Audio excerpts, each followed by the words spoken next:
Titans and Trailblazers is brought to you by the MNC Group.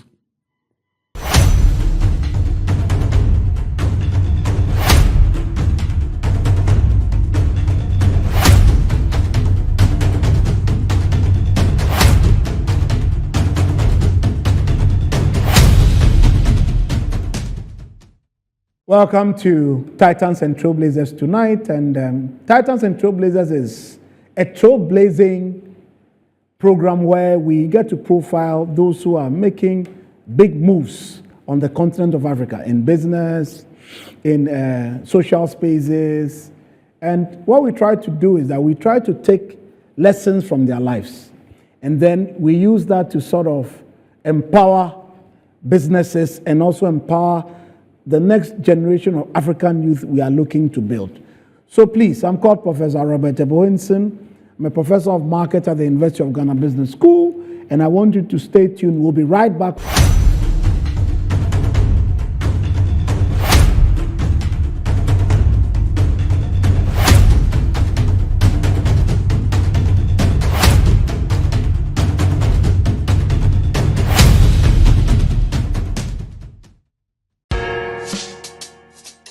Whether you're a wholesaler, retailer, or consumer, MNC Logistics and Trading is your trusted partner in minerals and food commodities trading.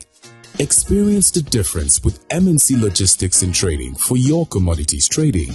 We operate a well-equipped laboratory that smelts and assays gold to ensure transparent, credible, and reliable minerals transactions.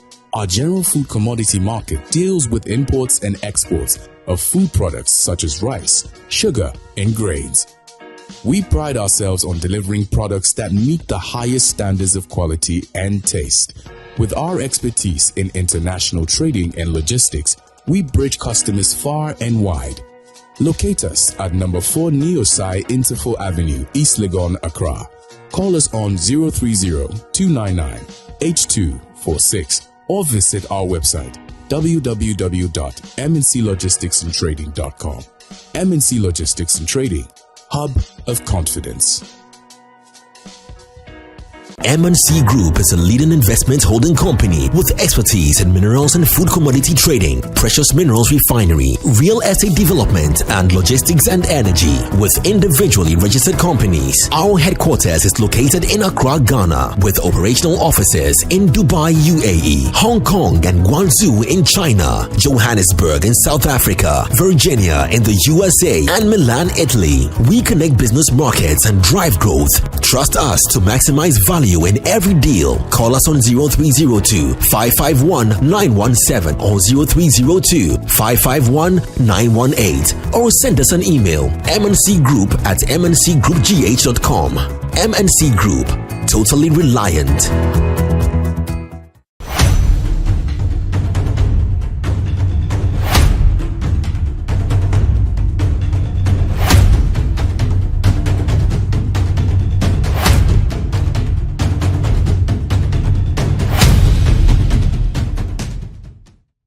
Welcome back to Titans and Trailblazers, and today we are doing for the monologue a book called Social Media and Africa's Public Sector. So, what's the inspiration from the book? Well, till a few days ago, I was working at the Ghana Communication Technology University, where I was serving as Pro-Vice Chancellor, and since the university is a tech university, I thought, let me get some people around. So I called one of my mentees, Dr. Dorin Odami, and I said, let's put together a book on social media and public sector, because as for social media and private sector, well, if you don't know it's important to you, then you're already dead. I don't even know what to help you with. But for public sector, sometimes there's a notion that, oh, Prof, you know, this Twitter thing is more for the small boys. No.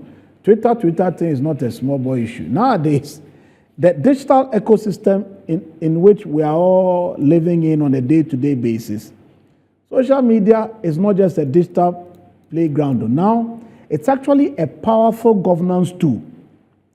And if you don't understand how from Accra to Joburg to Nairobi to Richards Bay in South Africa, Twitter, Facebook, WhatsApp, and TikTok are redefining how governments engage citizens, deliver services, and hold accountability, then you are dead already. I was listening to my president yesterday. He was speaking and he said some people wanted to impeach him.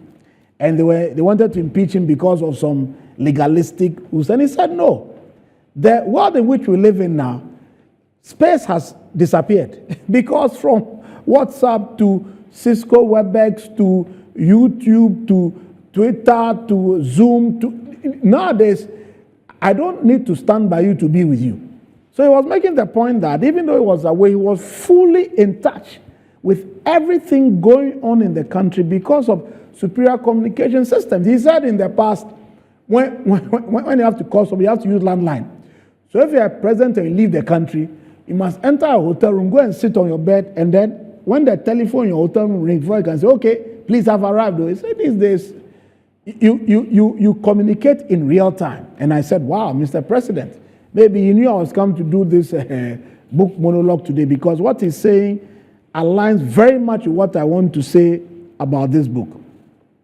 Nowadays, social media is a life and death issue. And from a strategic marketing standpoint, if you don't integrate it in your general marketing routines, what will happen is that as a government entity, number one, your customer experience will suffer. Because nowadays, when I want something done, I don't have time to go and read a newspaper. I'll just go online, check your Facebook page, check what you are doing on Twitter, and in 3 minutes, I should be able to find what I need. So in the scheme of things, if you don't have a systematic social media strategy in place, you find that those who are supposed to be consuming your goods and services, they'll be shortchanged, because when they come, they will see nothing. So your website should be world class. You must have different social media assets that speak to different facets of that government or public sector institution. Again, our famous president again was in a meeting recently with government parastatals, state-owned enterprises, and he was saying that you can't keep making losses.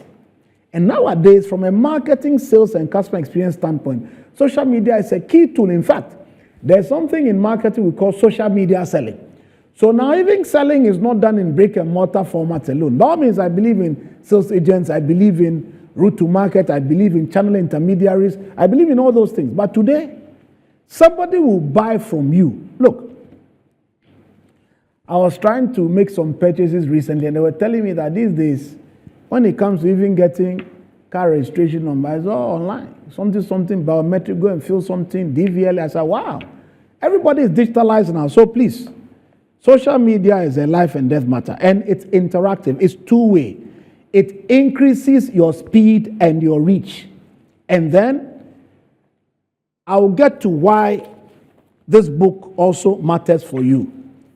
Now, we have in this book, let me check again. We have, it's a very small book, so please go and buy one. Just go to Amazon, order a copy, they'll send it straight to your home.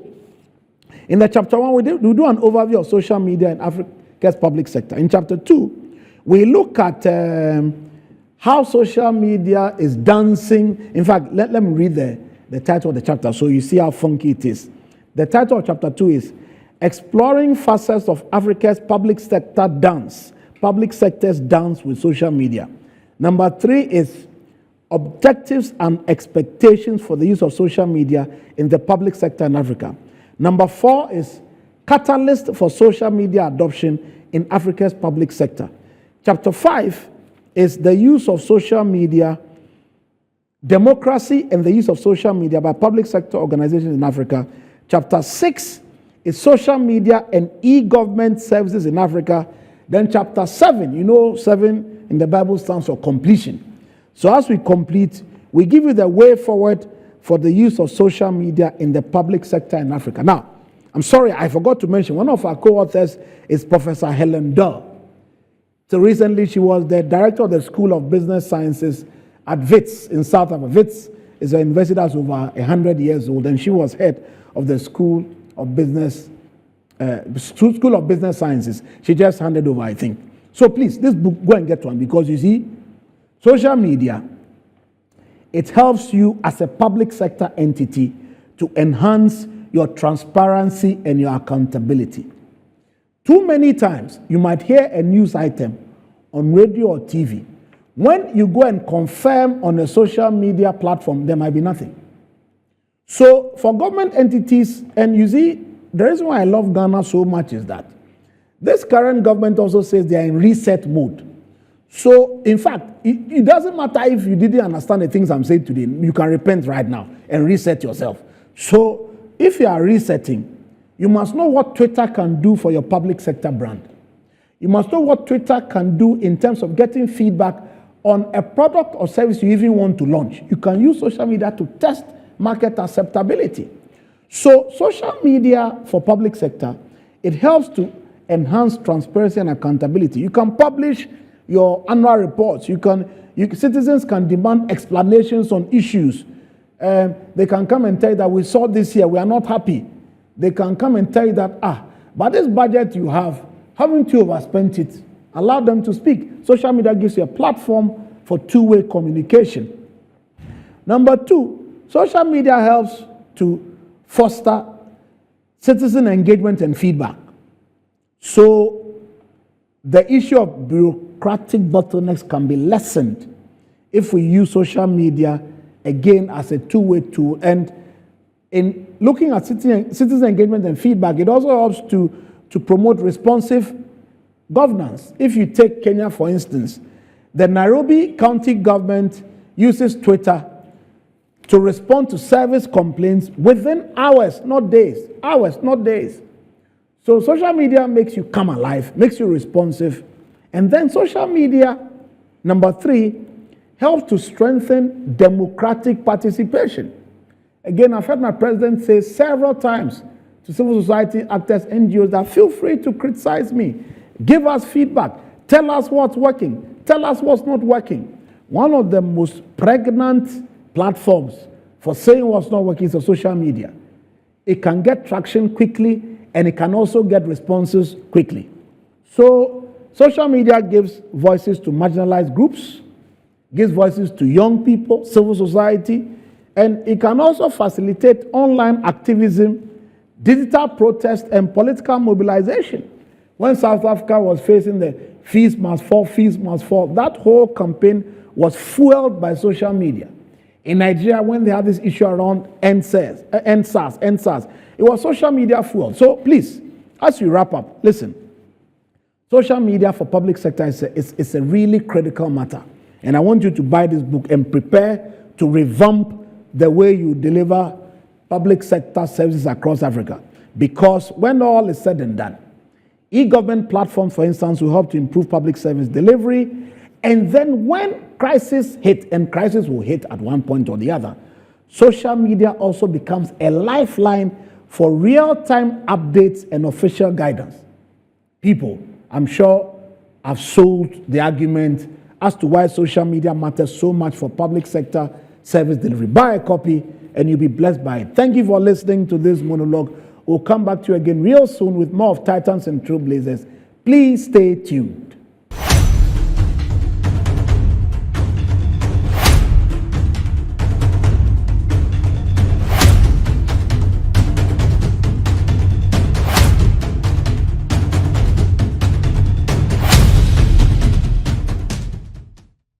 MGL Logistics and Supply is your trusted partner, providing seamless solutions for all your procurement needs. From sourcing products to managing imports and exports, we ensure smooth and efficient transactions every step of the way. Whether you require goods from across the globe or need assistance in exporting your products to international markets, we got you covered. General trading is at the heart of our expertise. We specialize in a wide range of products, catering to various industries and markets. As a trusted dealership in building materials, we provide high-quality products that meet the demands of our construction projects. Additionally, we act as manufacturers' representatives, connecting producers with distributors. Our expertise in logistics is the backbone of our operations.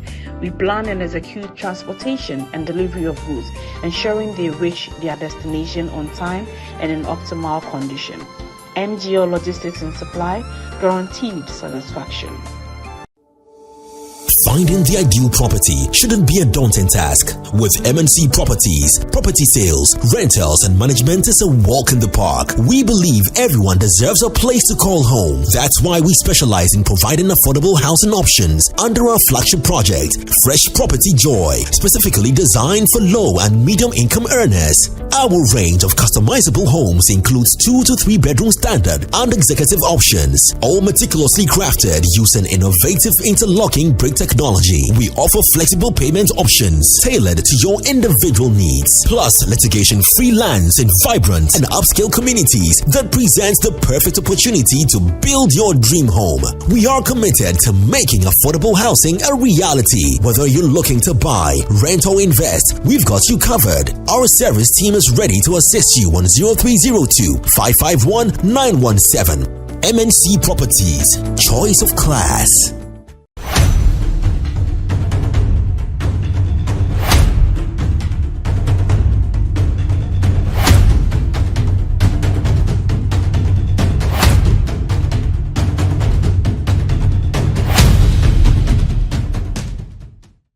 Welcome back to Titans and Trailblazers, and today my boss is in the studio.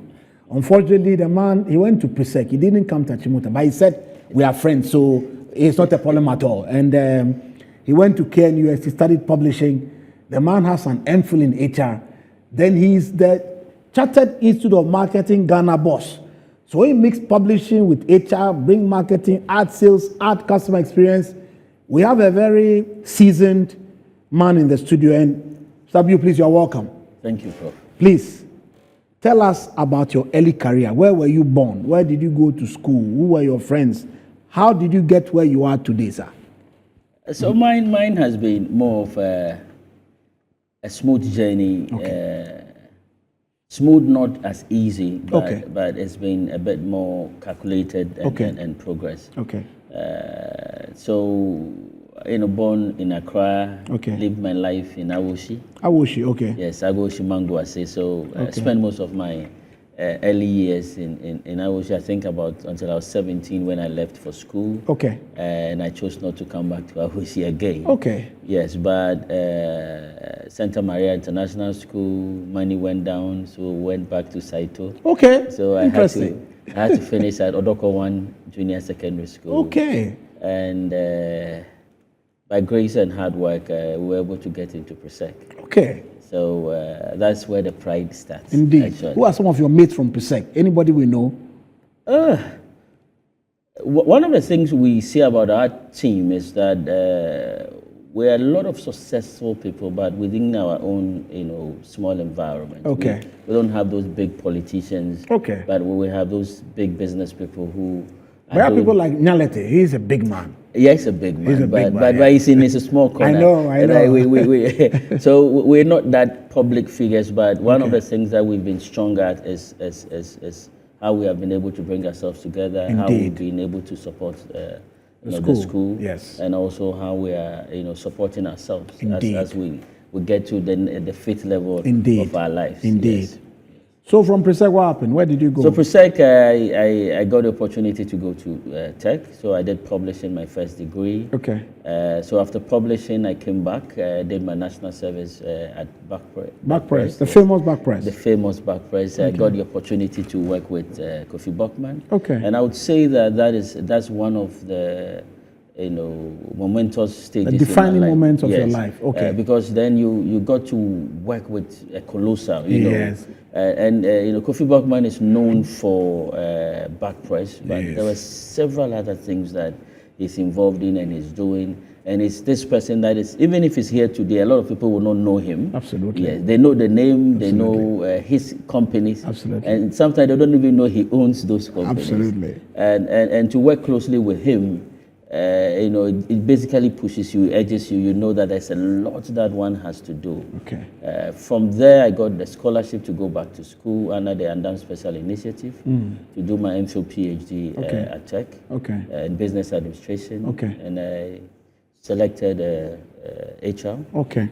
Because at that time, I thought I was a people's person. I was able to work with people. I was so, that became the logical option. Okay. Had a good opportunity, and I was selected by the dean to come and assist him as a research assistant. Who, And that is- Boso? No, Professor S.M. Boachi, oh yeah. Yes. No, as for Professor Boachi, he's my father. Yeah. So if you know him, then you're my brother now. Yeah, so Yes. so that is where my interest in serious marketing began. Okay. So, Then you must send him tithes and offerings sometimes. he says that also. you see, he's my father. I'm telling you. Yeah, Yes. he says that. So when you talk to him, he says that my tithe has not come. Exactly. So remember those days, Professor Boachi is saying that, Mike, you should not be doing HR. You should come and do That is marketing. it. It suits you. Yes, yes. You do well. But those days, we're stubborn young people. Indeed. I thought that his desire for me to switch was because he himself was a marketing Correct. professor and a good one. But his first degree was in geography. You didn't know that? No, He started in geography. geography. Yes, started in geography. Yes. Yes. He was my boss at the University of Ghana Business School. That's so good. Professor Boachi is like my father. Yes. So please. And he's trained a lot of us.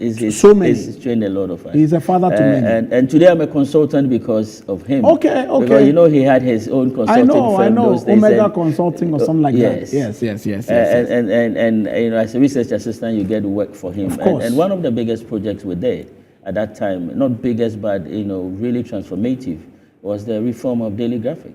Oh, really? Yes. Oh, So we interesting. had to put the whole research Who together. was there? Awal or Awal Awal was there. Awal was the MD at that MD. time.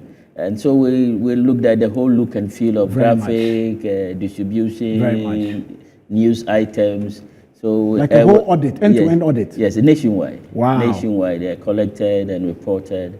And any day I take daily graphic, You remember? I remember. Yes, And it's yes, been yes. like that since we finished that work, and Okay. then Daily Graphic saw its new Absolutely. new look. But Look those and days feel. we were behind the scenes. We were not consultants. Indeed. Okay. So I came out, and I actually didn't come out. So whilst I was about finishing school, we had a bit of problem with the KNUST Business School, and therefore we were asked to stop with the MPhil. Oh, okay. Yes. So I then came to look for job. Okay.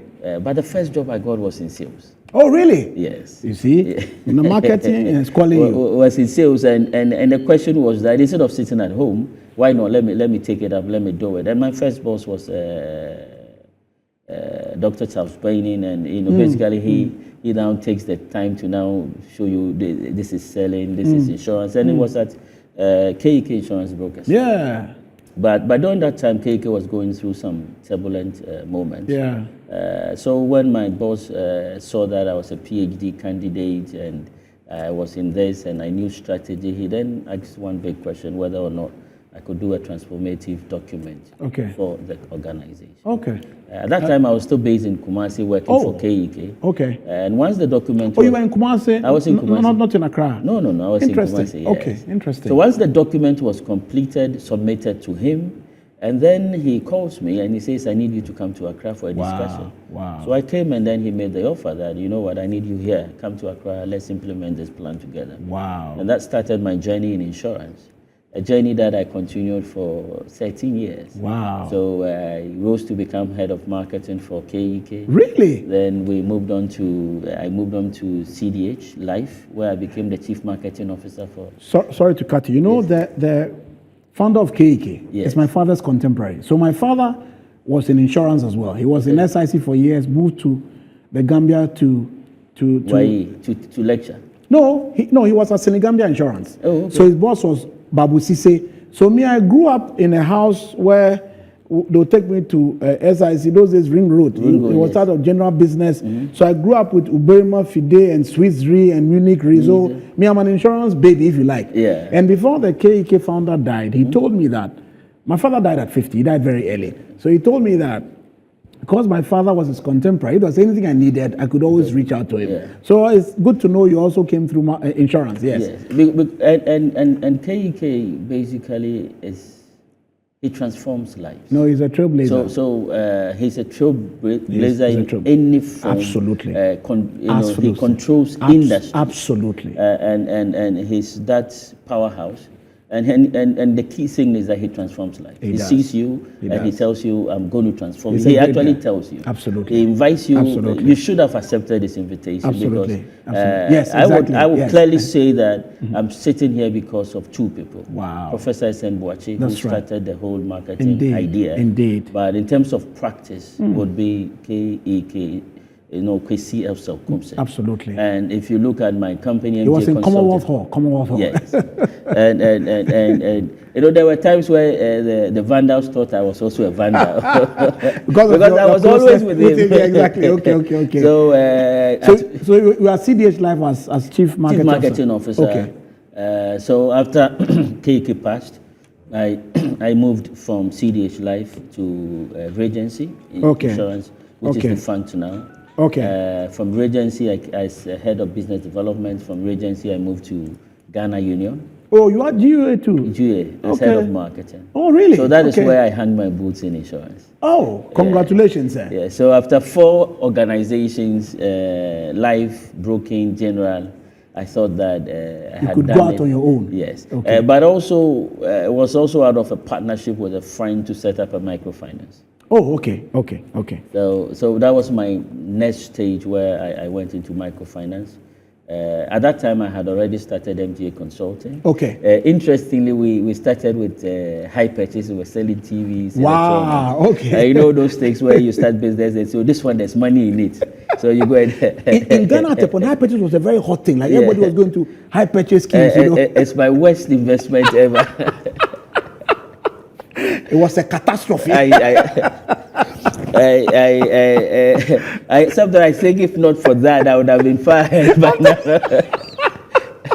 Because I put my entire investment, close to over 600,000, into that business. And when I now said, you know what, I'm not going to do this again, I was owing electrolyte about 280,000. You bent your fingers very badly. Very badly. So for microfinance to the high purchase, anything that has to do with giving loans is a business I will not do. You've learned your lessons. No. Never again. Never again. I think like Kofi Amabu put it, I am not good for it. It's not like the thing is not good, but I'm just not good for it. Some others would do far better. Exactly. And so sometimes when we meet a lot of some of the young people who say, oh, I'm doing this business, it's not working, I lost this money. And sometimes I ask, how much did you lose? They knew what you went through. Before we all get to a level, there's a lot of challenges that we have to go through. Indeed. So I think it was at from GG Credit Microfinance that I said, you know what, it's time, 10 years ago, let me come in and let me fully come. Not necessarily, the company started 10 years ago, but in 2017, I took that decision to come and do the consulting 100%. Okay. So how's MGA gone for you? You've done some interesting projects, right? Yes. Okay. MGA, one of the things I set up, to do is that those days you mention your name, and then Michael, okay, you've not heard the Abio before. Okay. Where's that Abio from? Okay. So one of the things I really wanted to do is that, you know what, I can't add to my family. I need to make the name heard. That's right. Make the name known. That's right. So when my children mention the name somewhere, then the first thing is that, do you know one Michael Abio? That is it. Some Michael Abio, is that him? That's and right. So that was the agenda when we started. Okay. I have built my life based on honesty. Correct. Integrity. Amen. And pure hard work. Amen. Not cutting any corners. Amen. And sometimes I'm telling some of my students that, let me show you something. Honesty is a very long road. Amen. Credibility Amen. is a very long road. Amen. Because sometimes your wife is looking at you and even looking at people who work for you and is seeing the progress in their lives because some of them are cutting corners and you are not, and you're taking that long road. But it pays, and that is what MGA has done. So when we stepped out, when we started MGA Consulting, a lot of companies I went to were companies I had already worked with before in my previous organizations. Yes. You go to them and you say, I have a consulting firm. And we started as a purely sales consulting firm. Oh, okay. You started from sales. Okay. Sales, yes. Okay. So we say we want to build capacity, we want to help you do your plan. We want Indeed. and straight away, like, no questions asked. That's right. Because they know you. They know your passion for Absolutely. sales. They Absolutely. know how you know and understand the right. environment of Yes. sales. Yes. And then we started that way. However, when you start, I remember my first price for a 2-day training. Hey, okay. Was 2,000 Ghana cedi. Okay. Yes, and I said I'll start from 5,000, I'll end at 2. And even 2,000 people didn't want to pay. That is like 1,000 Ghana cedi a day. And this is, Dollars or cedis? Cedis. And even people didn't want to pay. Wow. Because they didn't know you. You've not done it before. And that's one of the biggest challenges I had, because when it comes to the insurance industry, everybody thought that a top salesperson like me was going to leave insurance and set up a brokerage firm.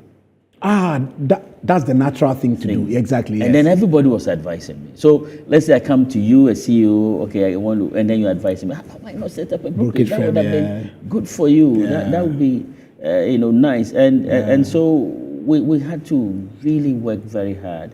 And one of the things that myself and my initial team did was that every single contract was a World Cup. It was make sure that it's a life and death issue. Yeah, so execute well. And it's been one thing that has run through my current training. So now MJ has manuals, over 80 of them. Wow. Yes. If I come to you, your situation is different. I don't have content on that. We design not slides. Brand new solution. We have a whole, like a book, a manual. That's right, like a manual. To address your matter. To address your matter before we do the slide. That is it. And that is how, as of today, we still do it. It's a lot of work, but it's... No, but a lot of work is good work, because when a client can discern that you have enough interest to develop a nuanced solution for them, trust me, they'll call you back. Yeah, when they have that problem, they'll call you back. And they've been calling back. That is the blessing. They've been calling the back. callback is the blessing. Yes. And so, so the sales started working. Organizations were happy with solutions. Now the question then becomes, okay, why don't you do customer service? Indeed. Yeah, we can do that. That's right. So we added customer service. That's right. And then the strategy bit came in. Okay, can you help us with the strategy? And then you'd finish the strategy and say, okay, but there's these recommendations on these various products. Can you build an implementation plan? And then can you even deliver on it? That's right. And sometimes you say, okay, I want this person to come and deliver. The person says no. It's leadership. The person says, no, Mr. B, we want you to do it. Okay. I said, no, I don't do leadership. Let me get it. He said, no. We know you. We think you can be able to do it. Okay. So by the time we realized, we had then changed from being a sales consulting firm to now a management consulting firm, where we're providing various lines spectrum of services, solutions. Okay. Yes, and that they must employ me. What do you think? I'll bring application letter, then I'll come and join your team. I can be honest, like you. So which industries do you work for, broadly speaking? Banking, insurance? So when it comes to insurance, we've done almost every company. Okay. Every single organization in insurance companies. Okay. In the insurance industry, we've worked with. Okay. You've done banking too? And so one of the things we said we wanted to do is not just follow the money, but let our work grow incrementally. Okay. So initially there was an initial drive for the banks where and we actually resisted. For our first 4 years, we resisted going into banks. Okay. Because I had fear. I said, you know what, I need to get in there and make sure that I can make an impact. Of course. And then when we decided to come into banking, we started with microfinance. Okay. We covered that. Excellent. We've come to savings and loans. Correct. We've covered that. Excellent. And now we have started with the banks. Okay. So Access Bank, we've done Prudential. Okay. But you know what, the financial services system, there are other types, even apart from banks. Banks, yes. So you've done microfinance savings, the deposit taking, non-bank financial institutions. Yeah. So and usually you have others from various environments. We've done Securities and Exchange Commission. We've done government institutions, NPA, and the others. So when should I bring my application letter? So that I know. No, I thought I had it already. You see. So tell me about this National Sales Leaders Conference, because it's like a flagship product of yours. Yes. So is it happening this year? It's happening. It's happening. So after 7 years, one of the things we said was that, what is it that we are doing? What is the impact? What are we giving back? And at that, like I said, I did the heads. I've gotten to the top. I did the consulting, and basically everybody was saying, okay, when it comes to sales consulting, Michael abused there. But then the question is that what was I giving back? Indeed. And it's been one of the things that I've been asking myself, do we really have a sales conference here in Ghana? Hold that thought. Yes. We are going to go on a short commercial break. When we come back, we'll continue with his question, what am I giving back? Stay tuned for more of Titans and Trailblazers. See you again soon.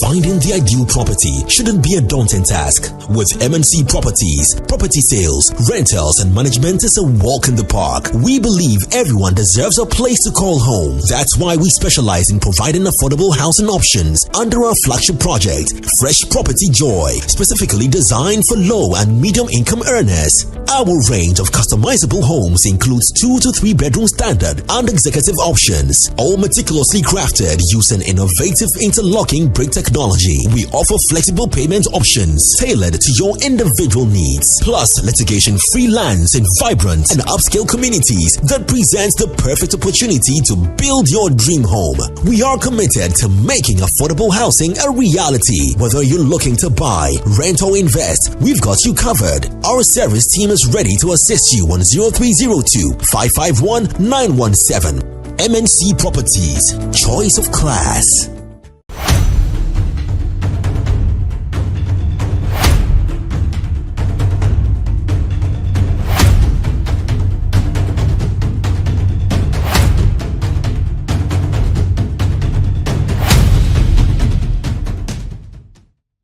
Welcome back. I'm with my boss from CIMG, my friend. He was telling us a story about how, after serving so many companies in trying to improve their sales capacity, he started reflecting on the question, what can I give back? So over to you, sir.